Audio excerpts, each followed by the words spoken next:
ഇതിലാരാ കല്യാണി? ഞാനാ സാർ. ഒരു arrest warrant ഉണ്ട്. കസ്റ്റഡിയിൽ എടുക്കാൻ വന്നതാ. എന്താ സാർ ഞാൻ ചെയ്ത കുറ്റം? കൊലപാതക ശ്രമം.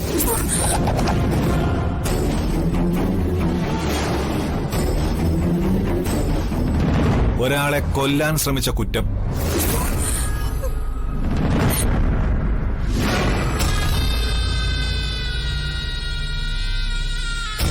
എന്തിനാ ഈ ക്യാമ്പസിൽ പോലീസ് അറിയാ?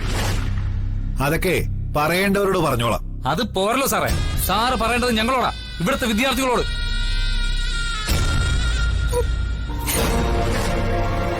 നിശാന്ത, നീ ഒരു വാക്ക് പറഞ്ഞാ മതി, ഈ നിൽക്കുന്ന പോലീസുകാരെ മുഴുവൻ ഞങ്ങൾ പിടിച്ച് പുറത്താക്കാം. വേണ്ട,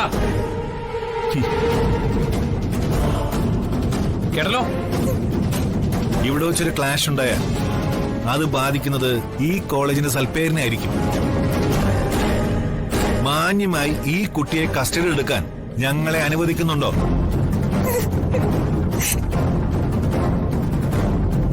വെറുതെ പ്രശ്നം ഉണ്ടാക്കരുത്. കോടതിയിൽ നിന്നുള്ള അറസ്റ്റ് വാറണ്ട് ഉണ്ട്.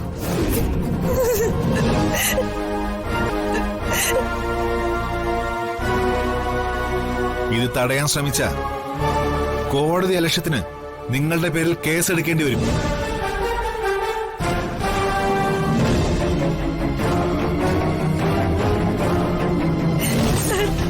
ഞാൻ ഒരു തെറ്റും ചെയ്തിട്ടില്ല. അതൊക്കെ നമുക്ക് ശേഷി പോയി സംസാരിക്കാം. വെറുതെ ഇവിടെ കിടന്നൊരു സീൻ ഉണ്ടാക്കരുത്. കല്യാണി വിഷമിക്കണ്ട. കല്യാണി കുറ്റമൊന്നും ചെയ്തിട്ടില്ലല്ലോ. പേടിക്കണ്ട, കല്യാണിയെ ആരും ഒന്നും ചെയ്യാൻ പോകുന്നില്ല.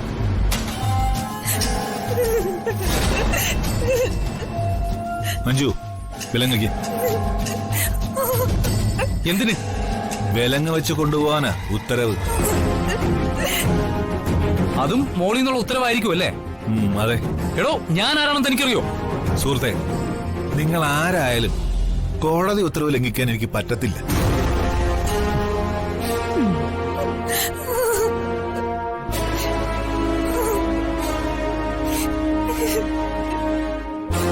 നിങ്ങൾ നിയമം പഠിക്കുന്നവരല്ലേ? ഈ കുട്ടിയുടെ ബെയിലിന് വേണ്ടി ഉന്നത തലത്തിൽ നിന്ന് ആരെങ്കിലും കൊണ്ട് വിളിച്ച് പറയിപ്പിക്കുക ചെയ്തു. പക്ഷേ ഇപ്പൊ എനിക്ക് ഇവിടെ കൊണ്ടുപോയേ പറ്റൂ.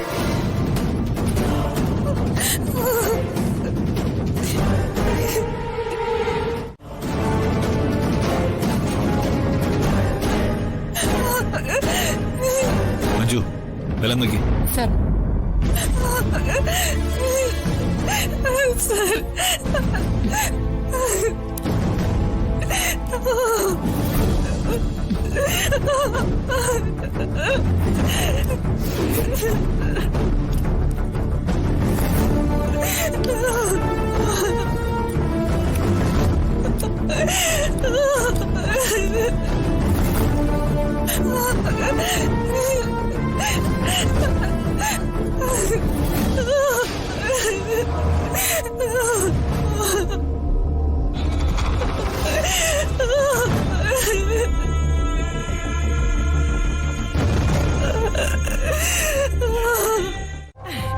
അത് മതി എനിക്ക്.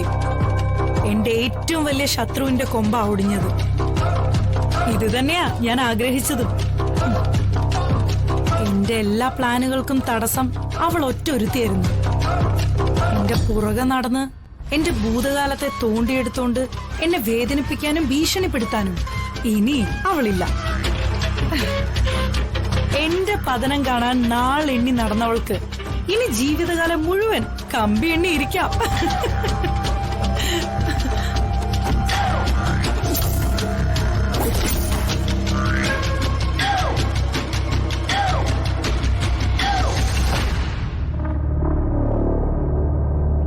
ചിന്നുവിനെ പോലീസ് അറസ്റ്റ് ചെയ്യുന്നതിനെ കുറിച്ചല്ലേ നീ ഇപ്പൊ സംസാരിച്ചോണ്ടിരുന്നത്?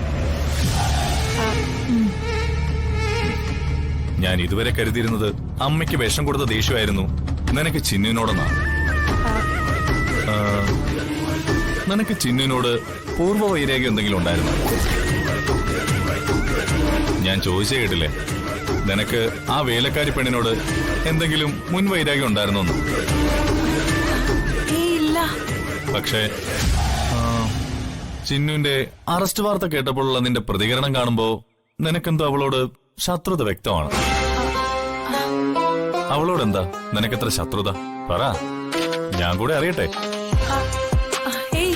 അങ്ങനൊന്നും ഇല്ല സാർ. സാറിന്റെ അമ്മയ്ക്ക് അവള് വിഷം കൊടുത്ത് ഈ അവസ്ഥയിലാക്കിയതിന്റെ ശത്രുത മാത്രമേ എനിക്ക് അവളോടുള്ളൂ. അതിന്റെ ശിക്ഷ അവൾക്ക് കിട്ടുന്നതിന്റെ ഹാപ്പിനെസ് എനിക്കുണ്ട്. സാറിന്റെ അമ്മ എന്നും എന്നെ അപമാനിച്ചിട്ടേ ഉള്ളൂ. എന്നെ ഒരിക്കലും അവരുടെ സ്വന്തം മരുമകളായിട്ട് അംഗീകരിച്ചിട്ടില്ല. എന്ന് കരുതി ഞാൻ അവർക്ക് വിഷം കൊടുക്കാണോ വേണ്ടേ? ക്ഷമയോടെ കാത്തിരുന്ന് ആ അമ്മയുടെ വിശ്വാസവും സ്നേഹവും പിടിച്ചു പറ്റാനല്ലേ ഞാൻ ആക്ച്വലി ശ്രമിക്കേണ്ടത്. അതെ. സാറിന്റെ അമ്മ അവളെ എന്തെല്ലാം ശാസിച്ചാലും ശിക്ഷിച്ചാലും അവൾക്ക് അന്നം നൽകുന്നവരെ സന്തോഷിപ്പിക്കുകയല്ലേ വേണ്ടിയിരുന്നത്. അല്ലാതെ വിഷം കൊടുത്ത് കൊല്ലാൻ നോക്കാണോ? സാറിന്റെ അമ്മ എന്റെയും കൂടെ അമ്മയല്ലേ. കുറ്റം ചെയ്ത ആള് ശിക്ഷിക്കപ്പെടണം. ഇവിടെയാണെങ്കിലോ സാറിന്റെ അച്ഛനും അനിയനും കുറ്റവാളിയായ ആ വൃത്തികെട്ട പെണ്ണിനെ രക്ഷപ്പെടുത്താൻ നോക്കിക്കൊണ്ടിരിക്കുക. അതിന്റെ ഒരു ദേഷ്യം എനിക്കുണ്ടായിരുന്നു. പക്ഷെ ഇപ്പൊ പോലീസ് അവളെ അറസ്റ്റ് ചെയ്തു. ഇനി അവള് രക്ഷപ്പെടില്ല. സാറിന്റെ അമ്മയുടെ ഒരു മൊഴി മാത്രം മതി അവള് ജീവിതകാലം മുഴുവൻ ജയിലിൽ കിടക്കാൻ. അതെ, അമ്മ എന്തായാലും അവളെ വെറുതെ വിടാൻ പോകുന്നില്ല. വെറുതെ വിടരുത്.